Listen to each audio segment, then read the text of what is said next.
أعوذ بالله من الشيطان الرجيم. قل هذه سبيلي أدعو إلى الله على بصيرة أنا ومن اتبعني وسبحان الله وما أنا من المشركين.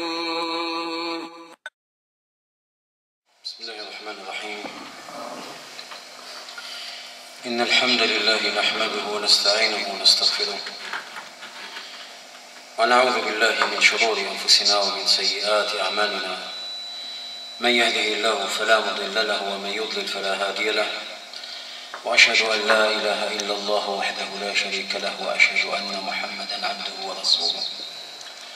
يا أيها الذين آمنوا اتقوا الله حق تقاته ولا تموتن إلا وأنتم مسلمون.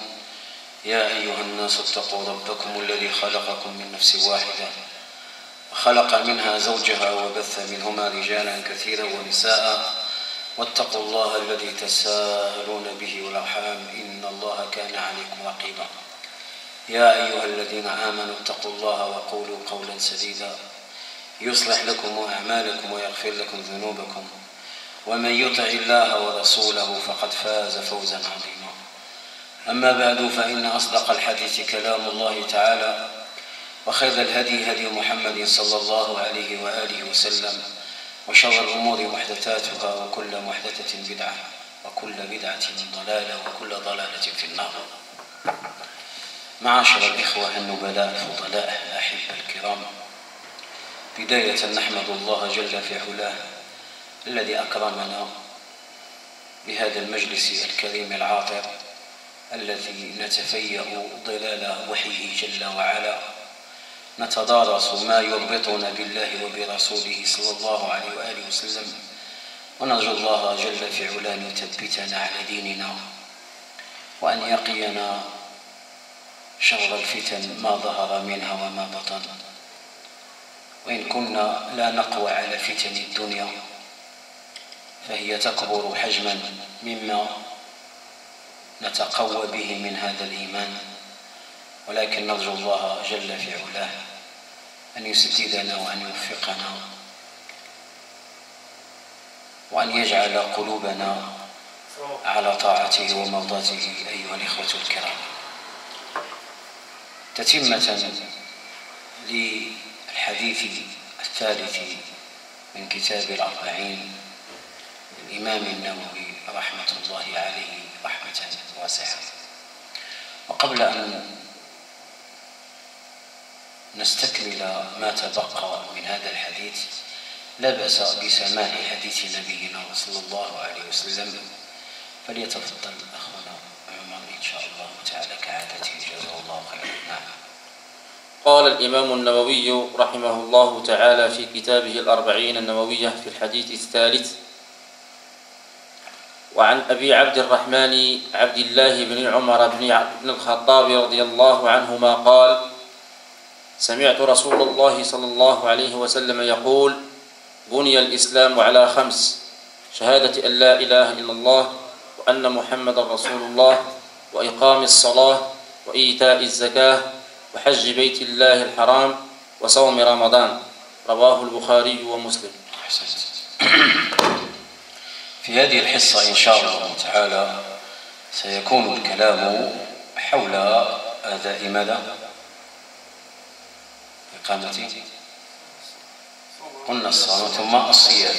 لا بد أن نتكلم عن الصيام الذي جعله الله تبارك وتعالى أسا وركنا وعمدة لهذا الدين، وقد جعله الله تبارك وتعالى من دعائم الإسلام.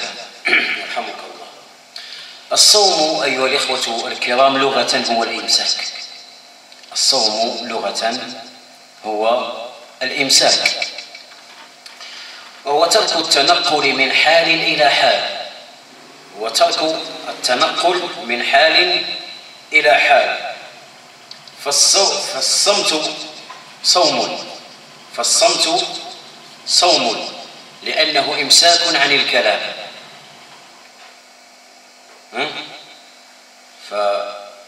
فالصمت صوم لأنه إمساك عن الكلام. قال الله تعالى: قالت إني نذرت الرحمن صوما فلا أكلم اليوم إنسيا. فقصد يعني الذي يمسك عن الكلام يعد صائما، ويقال أيضا ركود الريح من هبوبها. ركود الريح يعني من هبوبها. وأما الصوم من الناحية الشرعية قال القرطبي عليه رحمة الله: لا سيما عند تفسير الله جل وعلا: كتب عليكم الصيام، الآية، قال: هو الإمساك عن المفطرات. الصوم هو الإمساك عن المفطرات مع اقتران النية. هو الإمساك عن المفطرات مع اقتران النية، مع اقتران النية به من طلوع الفجر إلى غروب الشمس. هو الإمساك عن المفطرات مع اقتران النية به من طلوع الشمس، من طلوع الفجر إلى غروب الشمس. وتمامه وكماله اجتناب المحظورات وعدم الوقوع في المحرمات. هذا تمامه وكماله، والإمساك عن الطعام وعن المفطرات مع اقتران النية به من طلوع الفجر إلى غروب الشمس. تمامه وكماله ماذا قلنا؟ هو اجتناب المحظورات وعدم الوقوع في المحرمات. قد يكون المرء صائما ولكن قد لا يتقي هذه المحرمات، فيصدق عليه قول رسول الله صلى الله عليه وآله وسلم: من لم يدع قول الزور والعمل به فليس لله حاجة أن يدع طعامه وشرابه. فقصدي أن الإنسان إذا أراد أن يحقق الإسلام عليه أن يؤدي هذا الفرض الذي جعله الله من دعائم الإسلام. بني الإسلام على 5، من هذه ال5 صوم رمضان. صوم رمضان، وهذا أمر افترضه الله جل وعلا ومخض عليه الأجر والثواب ما لا يعلمه العبد إلا الله سبحانه وتعالى، لعموم قوله: إلا الصوم فإنه لي وأنا أجزي به. فرض الصيام في السنة الثانية للهجرة. فرض الصيام في السنة الثانية للهجرة، وهو واجب على المسلم البالغ العاقل الصحيح المقيم. رمضان أوجبه الله وافترضه الله وفرض في السنة الثانية يعني للهجرة، وهو واجب على المسلم البالغ العاقل الصحيح المقيم. فالذي لم يبلغ لا صيام عليه وجوبا، والذي لا يعقل لا صيام عليه، والذي يكون مريضا لا صيام عليه، والذي يكون مسافرا لا صيام عليه. فنقول هو واجب على من؟ على المسلم البالغ العاقل، ثم ماذا؟ الصحيح المقيم. نعم. فوجوبه على المسلم دليله: يا أيها الذين آمنوا كتب عليكم الصيام كما كتب على الذين من قبلكم، الآية. ووجوبه على الصحيح والمقيم، ووجوبه على الصحيح والمقيم. فمن كان منكم مريضا أو على سفر. ويضاف للمرأة طهارتها من دم الحيض والنفاس. وقد أجمعت الأمة على كفر من أفطر رمضان استحلالا لذنبه أو جحدا منه لفرضيته. فمن أفطر في رمضان استحلالا قال حلال وفطر، أو أنكر وجوبه قال ما كاينش هذا الصيام، فهذا كافر عند العلماء عياذا بالله، فهذا كافر عند العلماء. ولكن الناس حينما تركوا تقوى ربهم وتركوا خالقهم ونسوا ربهم ونسوا الوظيفة التي أناطها الله بهم، ألا وهي تحقيق طاعته وعبوديته، صاروا لا يبالون بهذا الصيام. وربما لجرأتهم على الله وهم يدعون قول لا إله إلا الله وأن محمد رسول الله، لجرأتهم على الله أنهم تناولوا مأكلهم أي رمضان في رابعة النهار، في وسط النهار، في واضحة الشمس أمام الملأ، وعللوا أنهم لا يصلون لله، فإذا لم تكن مصليا لله ما قبل الله منك صيامك. هذا كلام خطأ، هذا كلام لا يستقيم، هذا كلام لا يستقيم. فالصيام له حكم خاص والصلاة لها حكم الخاص الذي يليق بها. إما أن تقول ببطلان الصيام لعدم إيراد الصلاة، فهذا كلام لا يأتي به عالم من العلماء إلا من شذ في ذلك، والشاذ لا يقاس عليه. كما لا تريد أن تحتجب وأن تحتشم، وربما تقول كيف يعني أنا أصوم رمضان وأنا لا أصلي، وربما احتم إذا صلت وصامت لم تحتجب ولم تستحي مع الأسف، وربما تستحي وما صامت وما صلت. فالناس طبائع كأنهم ما أنزل فيهم قرآن ليحكمهم، وكما أنهم ما أنزل فيهم رسول لينذرهم ولينبههم. فالناس صارت مع الأسف تتعبد الله حسب شهوتها وحسب مسلكها وطريقتها عياذا بالله. وأين هم من قول الله جل وعلا يا أيها الذين آمنوا أطيعوا الله وأطيعوا الرسول؟ فطاعة الله وطاعة رسول الله يعني هذا شأن من يحب الله ورسوله. أما الذي يبتعد عن محبة الله وعن محبة رسول الله فهو لا يبالي بحكم الله أو بحكم رسوله صلى الله عليه وآله وسلم. فالإنسان حقيقة يذنب ويقع في المعصية ويقع في الذنوب ويقع في الغفلة ولا يجد من يذكره بالله، لكن ربنا جل وعلا لا بد أن يقذف في قلبه سهم الإيمان، ولا بد أن يجعل له تذكيرا مما تكون سببا في إقامة الحجة عليه كهذا المجلس. نسأل الله أن يكون لنا لا علينا.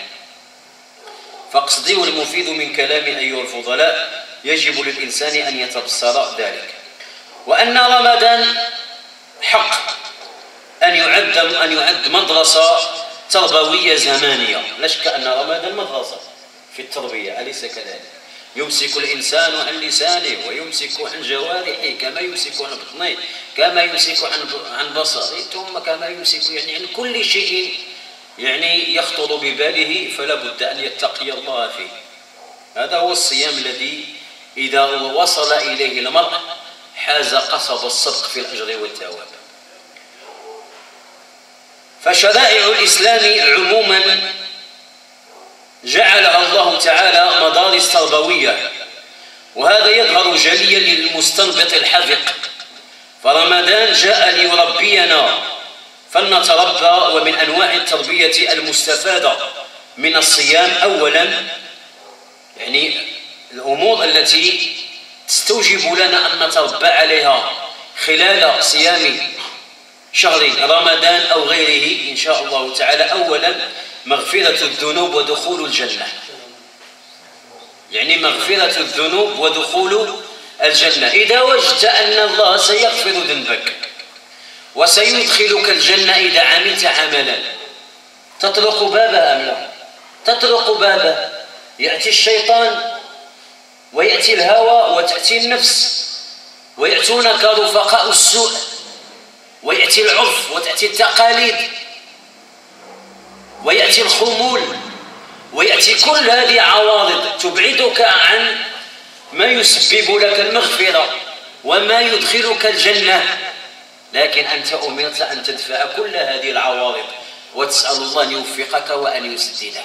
ليس سهلا أن تطيع الله في هذا الزمان، ليس سهلا، لأننا أصالة لم ننشأ على طاعة الله، لم نكبر على توحيد الله ولا على سنة رسول الله.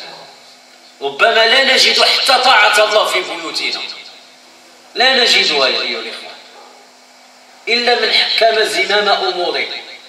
وهكذا وقد يتفلت أحد أبنائه، ولا لا؟ قد يتفلت، بل قد يتفلت أهله وهو بنفسه قد لا يأمن على نفسه الثبات، فيخاف الزيغ على نفسه وينحرف جراء ما يباشر من الحياة طيلة يومه. ربما هو في وظيفته، ربما هو في بيعه وشرائه، ربما هو في سوقه، ربما في مدرسته ودراسته. فكل هذه الأمور لا تعين العبد على طاعة الله. لما؟ لأنك لن تجد فيها قال الله قال رسول الله.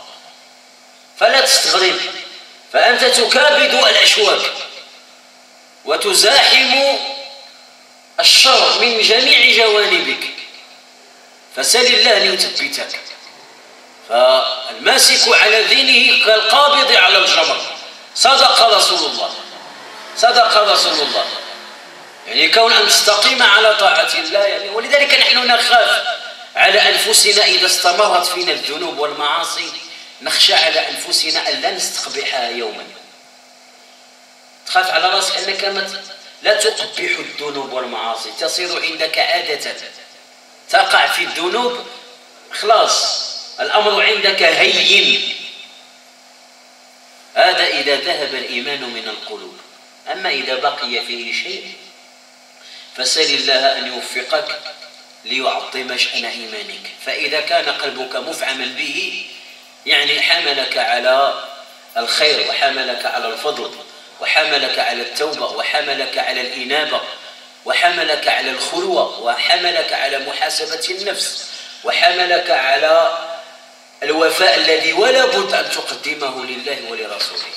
يعني ما هو واجبك نحو ربك وما هو واجبك نحو نبيك. يعني فلا بد أن تقدم بصمة حتى ما إذا قبرت وأماتك الله يعني تستطيع يعني أن تدرك أنك تركت شيئا مما يترحم الناس به عليك. عموما روى الإمام أحمد عليه رحمة الله من حديث عبد الله بن عمرو قال قال رسول الله صلى الله عليه وسلم الصيام والقرآن يشفعان للعبد يوم القيامة. يقول الصيام ينطق الله الصيام سبحانه. يقول الصيام أي ربي منعته الطعام والشهوة فشفعني فيه. ويقول القرآن منعته النوم بالليل فشفعني فيه. قال فيشفعان. إذن هكذا انظروا إلى من يكابد الليالي بالقيام ومن يصوم لله جل وعلا، فكلا من الصيام والقرآن يشفعان بإذن الله جل وعلا يوم لقاء العبد لربه سبحانه.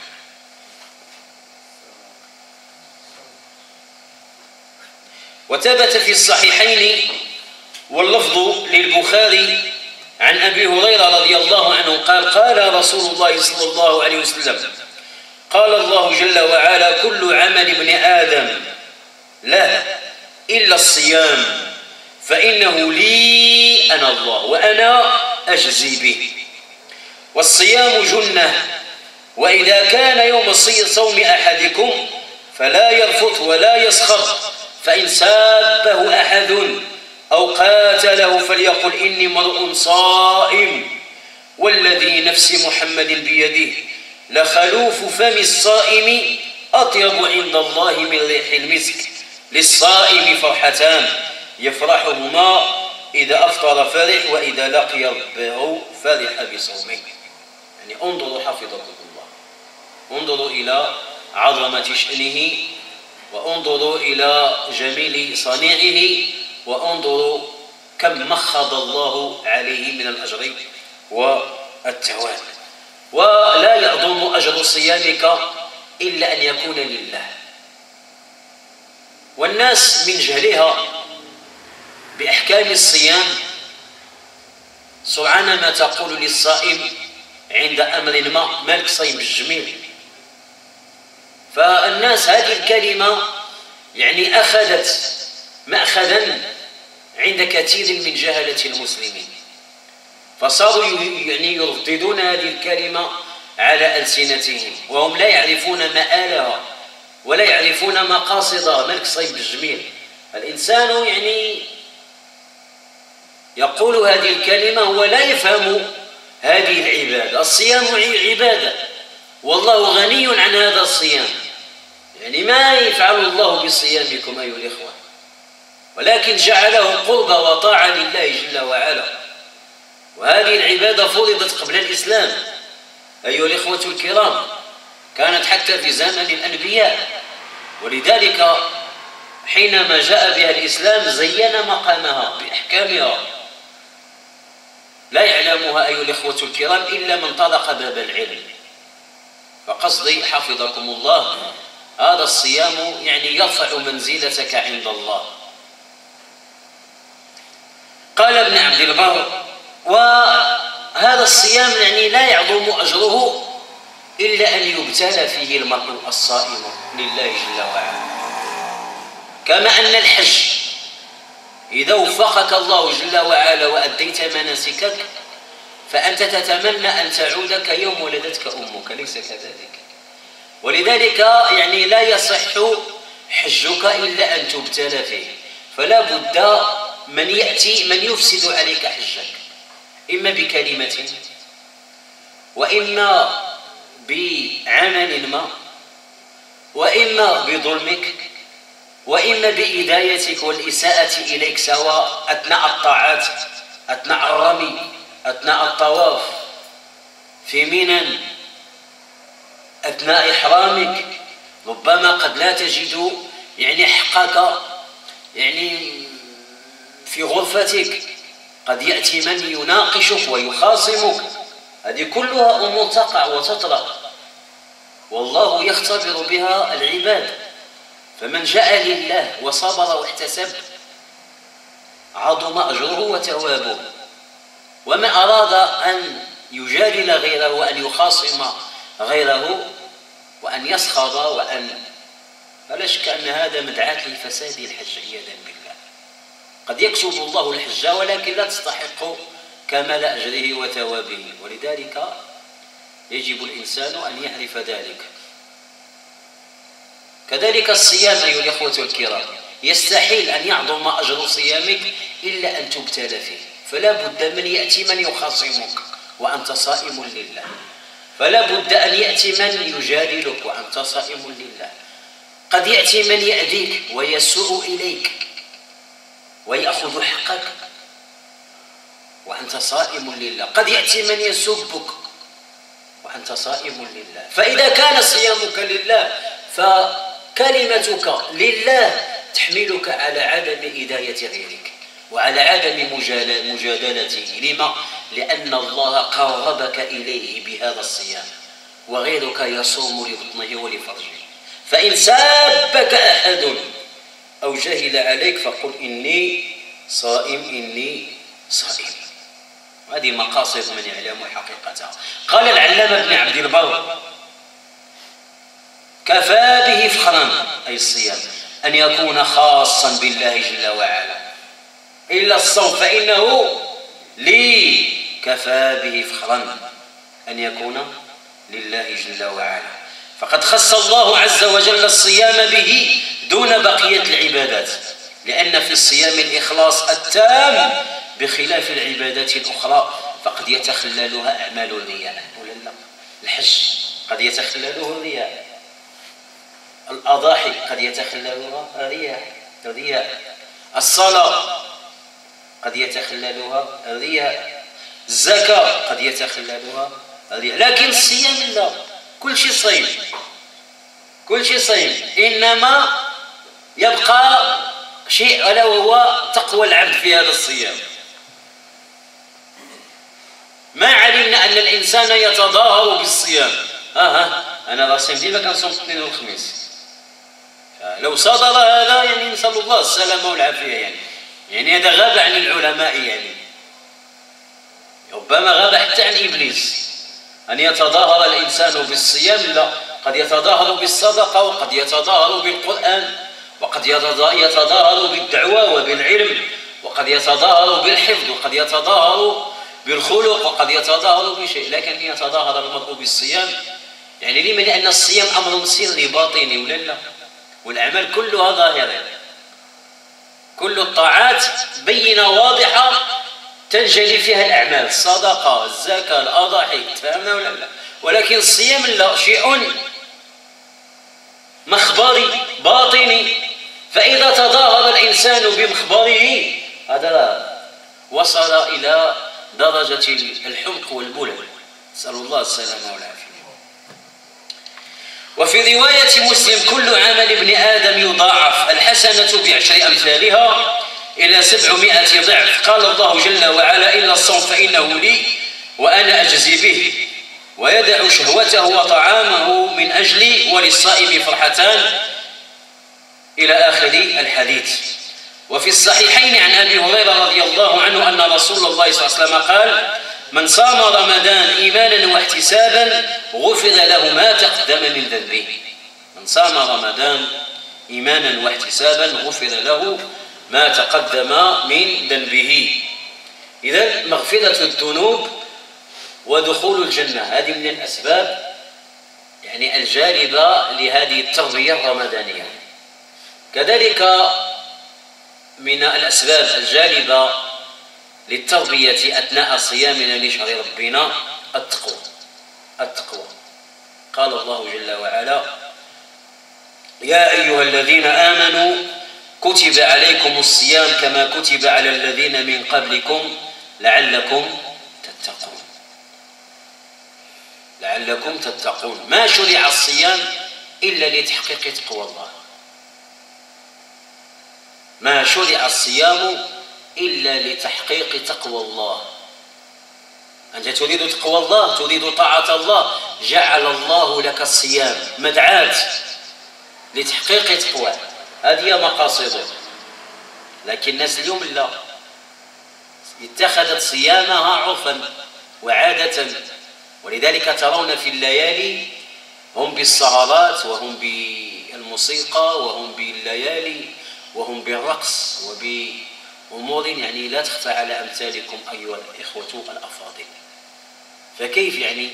وهكذا السهرات سواء عبر التلفاز أو عبر القنوات أو عبر الشواطئ أو عبر المراقص العامة، يعني ولو كيديروا ذاك الحفلات يعني ما أدري يعني هكذا، هنا حفلة كبيرة وهنا حفلة كبيرة، ويأتون يعني بالمغنيين ويأتون بكذا، فكل هذا يعني فضل الإنسان يعني كيف يعني الإنسان يصلي صلاة المغرب ثم بفضل الله عز وجل يعني يتناول يعني ما قسم الله له من الأكل والشراب وكذا ويحمد الله على ذلك، ثم يؤذن لصلاة العشاء، ثم يذهب ليصلي مع الجماعة، ثم يصلي قيامه إن شاء الله تعالى. يعني بدل أن يحمد الله هم يلطخون الحسنات بالسيئات، يعني يذهبون إلى هذه الأمور يعني يأخذون يعني قسطا للراحة، راحة من طاعة الله. يعني بماذا؟ يعني بالسهرات وبالليالي. ربما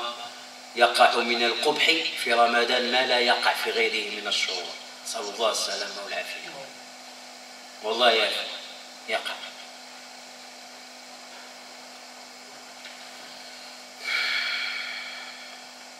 فالصيام وسيلة للتقوى، فعلى المسلم استغلال هذه الفرصة استغلالا كبيرا. قال الله تعالى في وصف المتقين: ليس البر أن تولوا وجوهكم قبل المشرق والمغرب، ولكن البر من اتقى. هذه مقاصد هذه الطاعات، هي تحقيق تقوى الله جل وعلا. فتقوى الله عمل، أليس كذلك؟ لا مضرر. التقوى عمل لا مضرر. ما علمنا أن تقوى الله عبارة عن مضرر، فإذا رأيناك بلحيتك أو بطاقيتك أو بجلبابك أو بقصر ثوبك قلنا هذا من أهل التقوى. لا، التقوى تكمن في عمل العبد، أما المظهر فهو قسم مشترك بين الناس جميعا. الكل يستطيع أن يرخي لحيته ولا لا؟ الكل يستطيع أن يرتدي جلبابه وطاقيته، ولكن ما وقر في القلب والصدق والعمل هو الذي يجب أن يخرج الكلام. في هذا يقول عليه الصلاة والسلام: إن الله لا ينظر إلى صوركم ولا إلى أجسامكم ولكن ينظر إلى قلوبكم وأعمالكم. وطالما قلنا لكم كلمة للعلامة الألباني رحمه الله، إنه كان يقول بأنه صلاح الباطن يؤثر على صلاح الظاهر، وصلاح الظاهر لا يؤثر على صلاح الباطن. لو زين الإنسان باطنه بتقوى الله حملته هذه التقوى أن يتجمل لله بما أمر رسول الله: قصوا الشارب واعفوا عن اللحى وخالفوا المجوس، ما أسفل من الكعبين في الإزار ففي النار. يعني أمور كثيرة جدا يتجمل بها الإنسان طاعة لله، لا عرفا ولا تقليدا لإخوتك. لا، دين الله جل وعلا لا يحتاج إلى تقليد. نعم، قلد نصوص القرآن والسنة واعمل بمقتضاه، لكن أن تقلد غيرك في طاعة الله لا. لو زاغ من تقلده تزغ، ويصدق عليك قول الله جل وعلا: فلما زاغوا أزاغ الله قلوبهم. لا، ما يمكنش. قال الله جل وعلا في سورة الأعراف: قال موسى لقوم استعينوا بالله واصبروا إن الأرض يورثها من يشاء من عباده والعاقبة للمتقين. وقال تعالى أيضا من سورة القصص: تلك الدار الآخرة نجعلها للذي لا يريدون علوا في الأرض ولا فسادا والعاقبة للمتقين. وقال تعالى في سورة الذاريات: إن المتقين في جنات وعيون. قضية التقوى يا إخوان هي قضية عمل وليست نظام.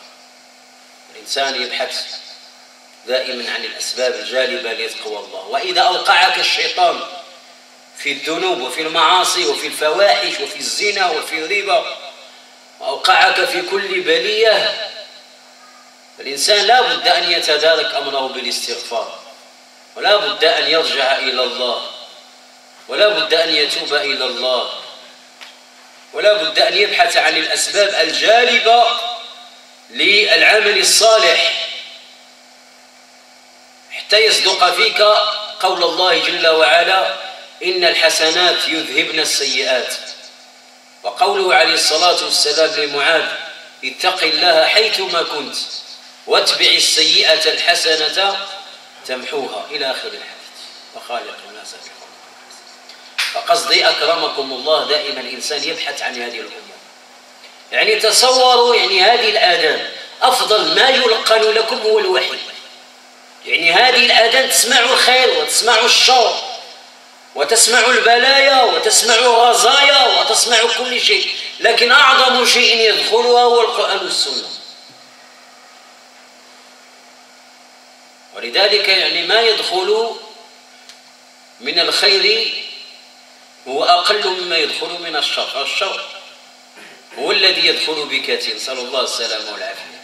يعني أنت في وظيفتك وفي شغلك أو في مجمعك أو مع أصدقائك قلما تجد من يقول لك قال الله في القضية، لا هذه قال فيها رسول الله، من تجد ذلك؟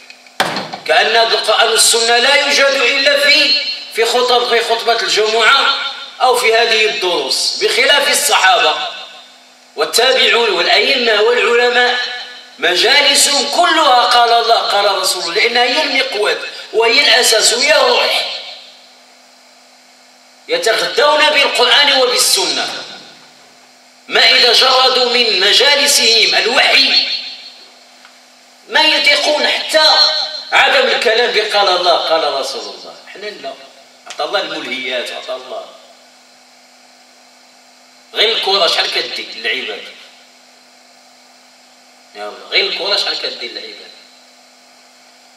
كاين اللي أسبوع وأسبوعين ومشتغلين غير باش يهيئوا المباراة. كاين اللي كيشتغل يعني بغى يخرج في الداخل والخارج غير باش يؤطر ويدير مباراة كرة القدم وكذا. عاد اللي بغى يأطر مثلا شي مجلس ديال اللهو وديال الباطل، شفت على الأوقات كتمشي يا إخوان، الله المستعان.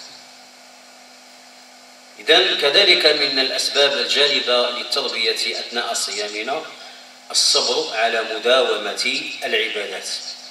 وأول العبادات الصيام والقيام، فهما من الأمور التي يتربى عليها المؤمن في رمضان ليستمر على القيام بعده.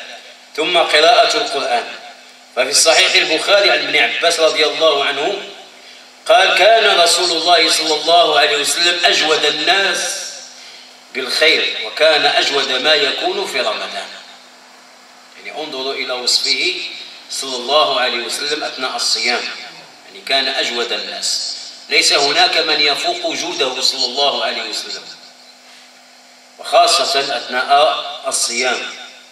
كذلك من الأمور التي الجالبة لهذه التربية الإحسان والجود والإنفاق، لحديث ابن عباس في الصحيح المتقدم رواه الترمذي وابن ماجه من حديث أبي هريرة قال قال رسول الله صلى الله عليه وسلم إذا كان أول ليلة من شهر رمضان صفدت الشياطين ومرضت الجن وغلقت أبواب النار فلم تفتح منها باب أو فلم يفتح منها باب، وفتحت أبواب الجنة فلم يغلق منها باب، وينادي منادي يا باغي الخير أقبل ويا باغي الشر أقصر، ولله عتقاء من النار وذلك كل ليلة.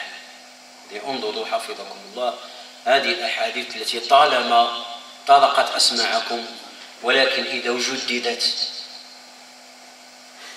وبين ووضحت كأنها أول مرة نسمعها أيها الأخوة الكرام.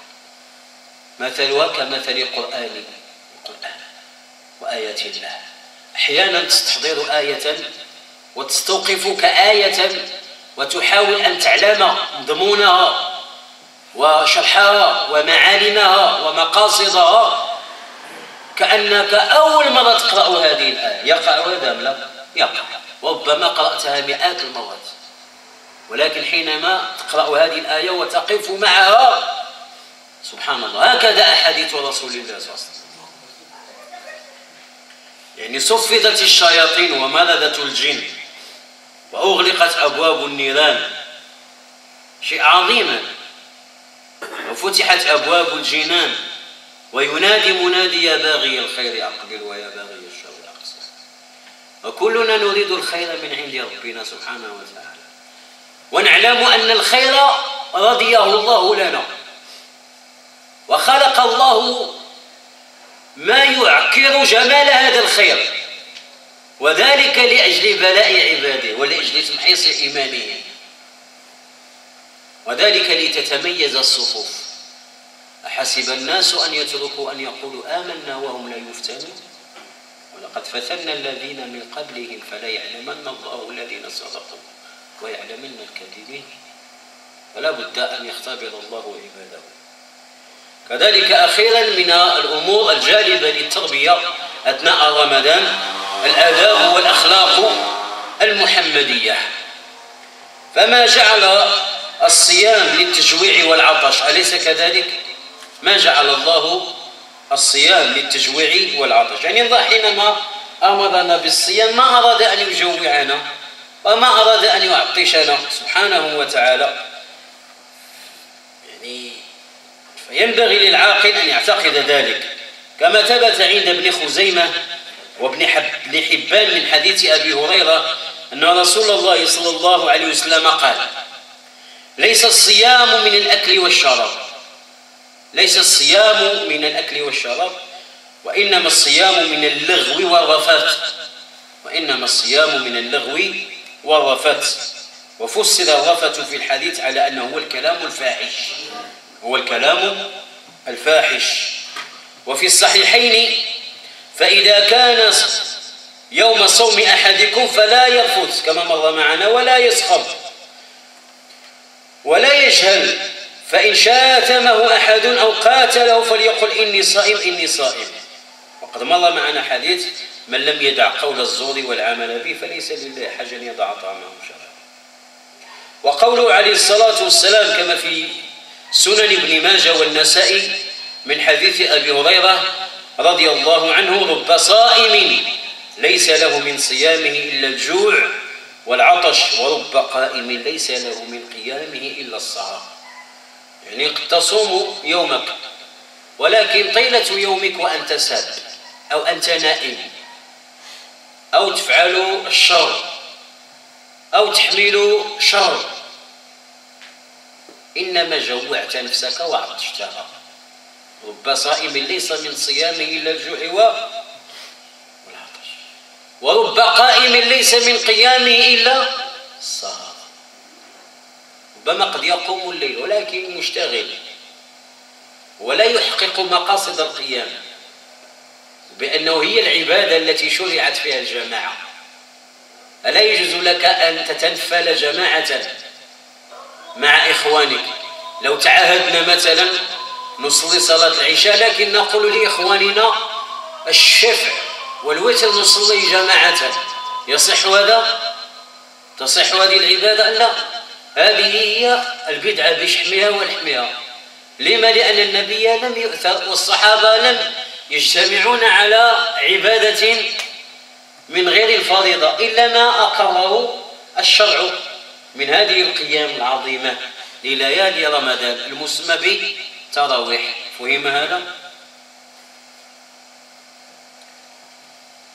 ثم حج البيت من استطاع إليه سبيلا. إذن الحج أيضا من أبنية الإسلام.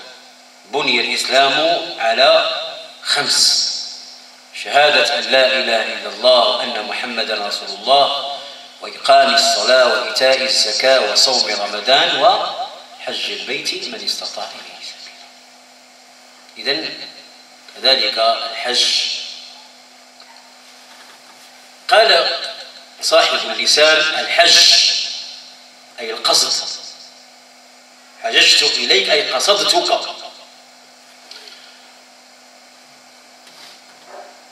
حج إلينا فلان أي قدم إلينا فلان، حج إلينا فلان أي قدم إلينا فلان، هذا لغة. ورجل محجوج أي رجل مقصود، يقال رجل محجوج رجل مقصود. تقول حج يحج حجا فهو حاج،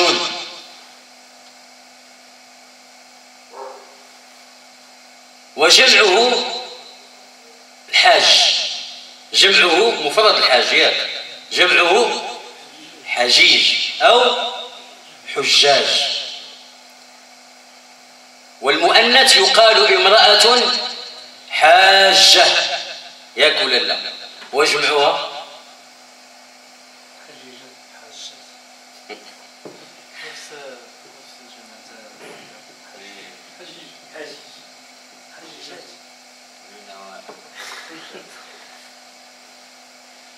حواج، جمع ديال المرأة حاجة، قالوا النساء حواج. نعم.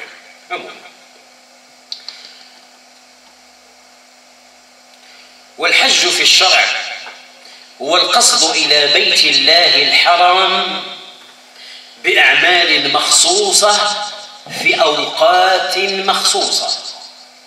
الحج شرعا هو القصد إلى بيت الله الحرام بأعمال مخصوصة في أوقات ماذا؟ مخصوصة. واختلف في سنية أو في سنة فرضيته على أقوال، يعني متى فرض الحج اختلف العلماء.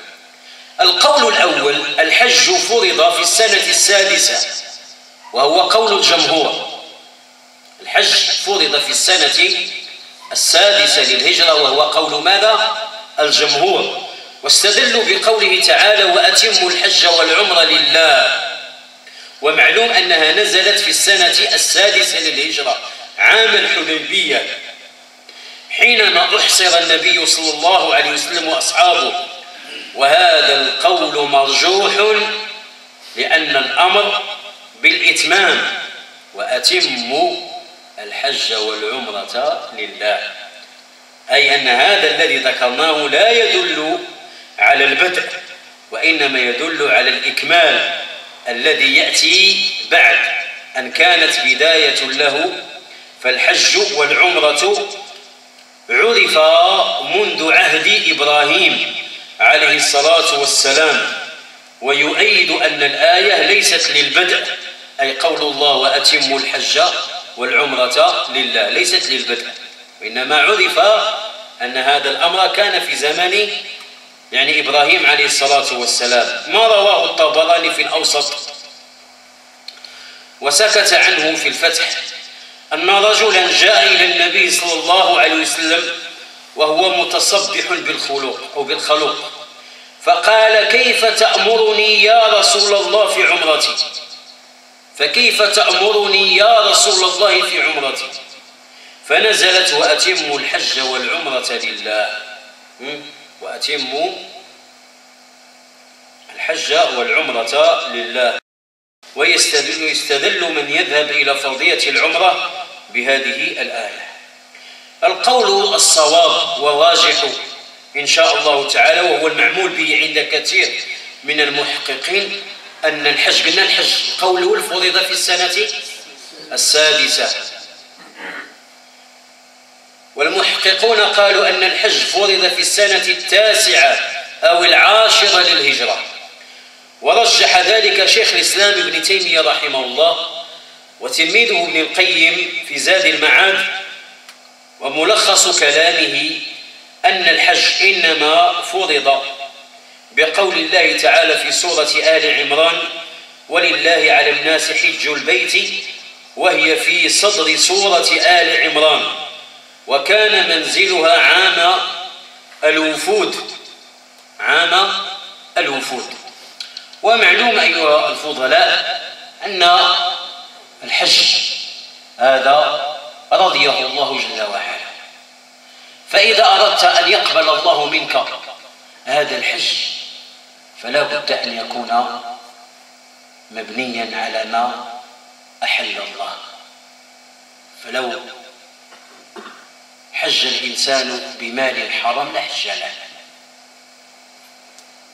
والحرام على أوسع نطاق، ولبعد الناس عن الله قد أو يجعلون الحج إذا رضيه الإنسان وارتضاه أن يقترض مالا من الأبناك، وهذا لا يستبعد أن يقع. فإذا فتح باب الربا في شأن الأضاحي قد يفتح أيضا في شأن الحج، وهكذا دواليك. فإن شياطين الإنس يعني يستغلون فقر المسلمين وضعفهم ويلبسونهم الحق بالباطل، نسأل الله السلامة والعافية. فأنت إن لم تجد ما يؤهلك لأداء فرض ربك لا يكلف الله نفسا إلا ما آتاها، لكن أن تقترض مالا من الأبناك لأجل أداء هذه الفريضة فهذا حرام، وما بني على حرام فهو حرام، وما بني على باطل فهو باطل. لكن أهل العلم قالوا إن استطاع المرء أن يقترض مالا ليحج به فهذا جائز إذا علم أنه سيرد المال لأصحابه. ثم الذي يريد أن يذهب لأداء هذا الفرض لا بد أن يقدم العلم عليه، كأننا نقول لهم باب العلم قبل الحج، باب العلم قبل الحج، بحيث لا يجوز لك أن تكون مؤيدا من قبل غيرك. كلما قال لك طفت، وكلما قال لك اسعى تسعى، وكلما قال لك اخلع إحرامك تخلع، وكلما قال لك أحرم من هذا المكان تحرم، وكلما قال لك تبت في منى وتجبر بالثلاث أو بيومين أو ما إلى ذلك، يعني كأنك يعني مؤيد. لا أبدا، ولو كنت أميا لا تقرأ ولا تكتب، فلا بد أن تعتقد في قلبك أمر، ألا وهو أن تسأل عمن أوثق الناس دينا وعلما، وتذهب عند أهل السنة السنيين الذين يعتصمون بحبل الكتاب والسنة. الله يرضى عليك وليدي، دلني على عالم. ماذا قال العلماء؟ أمي تعجز عن هذا الكلام وتبرئ الذمة بينك وبين الله تبارك وتعالى. ولو يسر الله أحدكم ذهب إلى هناك لوجد يعني قلما تحقق الحج على ما أراده الله ورسوله، قلما يحقق الإنسان السنة، والله قلما يحقق مناسكه صلى الله عليه وسلم. خذوا عني قلما يحققه الإنسان. الغرض عند الإنسان هو غير يطوف ويمشي ويجي وكذا، صافي راح حيدت عليا. اش حيدت عليك؟ لو استحضرت كل شيء بدليله أو بنازلته من دين الله جل وعلا لا أوقع لك الأثر في قلبك جراء لهذه المناسك.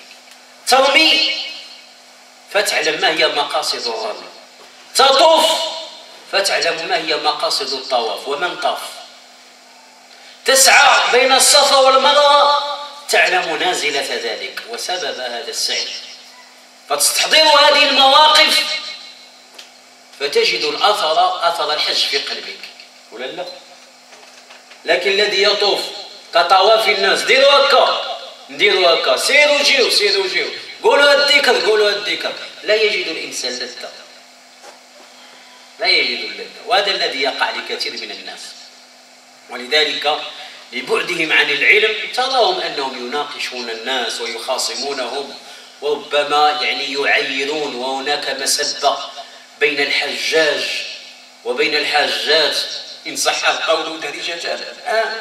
فقصدي يا إخوان يعني الله المستعان وعليه التكلان، يعني قلما يحقق الإنسان هذه الفريضة، يعني لاش لأنه غاب وازع العلم فيها، وإنما يعني وازع التقليد هو الذي يحصل كثيرا. كتلقى الطواف فيه غوات الصداع فضلان على الحجر الأسود، إن أردت تقبيله يتحتم عليك إداية غيرك، هذه يستحيل. إلا بغيتي تقبل الحجر الأسود ولا تستسلم كاع أنت بيدك وكذا، لابد خصك تأذي شي واحد، والله أمرك أن تؤذي غيرك لقصد هذا الأجر وهذا الثواب. خلاص الله عز وجل يعلم بقلبك، أنت عندك العلم وغيرك عنده الجهل. ولذلك يعني ما أدري تونسي وما عرفت شي مصري تضاربوا تماك هكاك، يعني مشدة بالإحرام، أنا رأيتهم يعني في هذا المقام يعني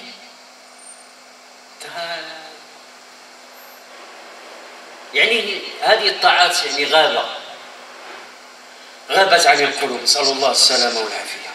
فاقصدي حفظكم الله ورعاكم وأكرمكم أن الإنسان يعني لا بد أن يحقق هذا الأمر. وأقول كل من عنده ما يؤهله لأداء هذه الفريضة ولم يذهب فهو آثم. أي مكلف شتي عنده ولد عنده 18 سنة وعنده شي خير تركوا ليه الوالد ولا الوالدة ولا عنده حقه ولا ربي وفقه في تجارته ومازال شاب صغير وكيدخل يخرج في التجارة وكذا وعنده ما يؤهله للحج لا يجوز أن يتراخى عن هذه الفريضة. لو أبطأ أخر زعما الحج إلا أن يكبر سنه فهو آثم، وإن أماته الله فهو محاسب لابد. إلى مشات توفى الله تبارك وتعالى يحاسبه. علاش ما أديتيش الحج؟ علاش؟ لأن الله عطاك الفلوس وعندك خيرك وقلتي حتى نكبر. الله ما قالش لك حتى تكبر، ما قالش لك كل وما شتي ما تشوف وعاد بعدنا وبعدا عاد تغسل عظيماتك. هذا الكلام ما يليق، هذا الكلام لا يليق هذا الكلام. اش غتقول يا ربي راه بغيت نكبر الساعه ديتيني عندك؟ لا يليق. كل انسان عنده ما يؤهله أن يذهب لأداء فرض ربه وتماطل وبخل وظنا منه أن يكبر سنه أو أن تشيب لحيته أو ما إلى ذلك، فلا شك في إثمه وفي وزره عياذا بالله. وليس هناك مانع شرعي يقول له بإرجاء أداء فرض ربه عليه الذي هو الحج، لا يجوز. هذه مسألة يجب التنبيه إليها أيها الإخوة الأفاضل. والمرأة لا يجوز لها أن تذهب إلى الحج إلا مع ذي محرم، فإذا ذهبت بغير محرم فحجها صحيح على الراجح من أقوال العلماء، لكن آثمة عند الله مذنبة. حجها صحيح لكن مذنب.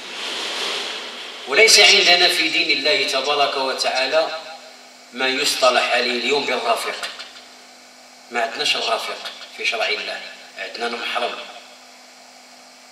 عندنا المحرم وليس عندنا الرافق. ولا مثلا يعني جماعة من النساء يذهبن سويا لأداء هذه الفريضة، هذه كلها أمور لا يبيحها الشارع. المرأة إن لم تجد محرما لها تبقى في بيتها والله يعظم أجرها وثوابها.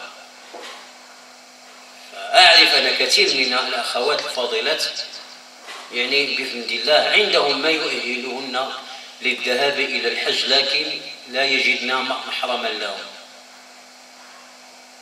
فمنعن أنفسهن لعدم الذهاب إلى ذلك لما يرون من غضب الله ومن سخطه عليهم. فكون تمنع نفسك من أداء ما افترض الله عليك هذا شيء عظيم، لا سيما إذا انعدم المحرم فالإنسان يوقر حدود الله. منعت نفسي لعدم إيجاد محرم لي، لو وجد المحرم لذهبت على الفور. والإنسان أيها الإخوة الكرام إن استطاع أن يذهب مع أمه أو أبيه إلى الحج فلا يبخل، وربما أعظم حسنة تقدمها، لا سيما وأن تذهب بأبيك أو بأمك وتحرص عليه أو تحرص عليها طيلة المناسك وأن لا تفارقها، فهذا من أعظم البر الذي تقدمه لها. ولا ما عندكش وتمنيتي لن يضيعك الله جراء نياتك، إنما الأعمال بالنيات. نسأل الله أن يرحمنا أيها الفضلاء، نسأل الله أن يرحمنا. وأوصي كثير من الإخوة في مثل هذا المقام أن هذا الحج له مقاصد، فمن عظم هذه المقاصد أن ترجع يوم ولدتك أمك، ومن هذا الذي لا يريد أن يرجع كيوم ولدته أمه ليس عليه ذنب ولا خطيئة. شيء عظيم والله يا أخوان، شيء عظيم. وذلك الإنسان أحيانا يحج بيت الله ويندم لأنه ما حقق المرغوب فيه وما حقق المقصود منه، فهو يتمنى أن يعيد الكرة ليحقق ما أراده الله وما أراد رسوله. لأنه الإنسان حينما يطلق باب الطاعة لا سيما في أداء المناسك وفي الحج ولا في العمرة يندهش لما يرى من واقع الناس ومن كثرة الناس، وربما تغيب عنه السنن، وربما تغيب عنه بعض القضايا، وربما لا يعرف أنه سيأتي من يفسد عليه حجه أو عمرته، فهو إن أعاد الكرة سيحتاط لنفسه أكثر فأكثر. فهمتم أكرمكم الله؟ يحتاط لنفسه، يقول لا أكلم أحدا ولا أجتمع مع الإخوة، وإنما أحرص على بيت الله الحرام، لا يمكن لي أن أصلي خارج الحرام. كون أنه ما يلحقه من الأجور فهذا قول، وإن عد قولا فأنا لا تطمئن نفسي ولا يهنأ لي بالي إلا أن أصلي في الحرام. لأنهم يقولون العلماء آنذاك أنك إن صليت خارج الحرم فتأخذ أجر الصلاة في الحرم. مثلا هناك مسجد ديال مسجد الباز مثلا معروف في العزيزية، معروف واحد المسجد، يعني يقولون لو تصلي يعني في هذا المسجد يعني كل المساجد التي هي جوار الحرم المكي تأخذ حكم ثواب الصلاة في الحرم. لا والله يعني نفسي لا ترتاح إلا ذلك، لا يطمئن القلب ولا ترتاح النفس ولا يهنأ البال إلا إذا صليت وأنا مستقبل الكعبة أراها. فهمت الآن؟ ربما قد تتساهل مع إخوانك وتخرج هناك وهناك وتشتري بعض الحاجات وكذا، ولكن لا تريد أن تحق. وذلك أفضل حج هو إما أن تذهب مع عالم أو طالب علم أو تذهب لوحدك. والله يا أخي إما بوحدك ولا طالب علم ولا تمشي بوحدك. وإن رأيت إخوانك هنا ليس لك ما يربطك معهم إلا ما كان من تحية الإسلام، إن أردت أن تحقق رغبة من أداء هذا الأمر العظيم أيها الفضلاء.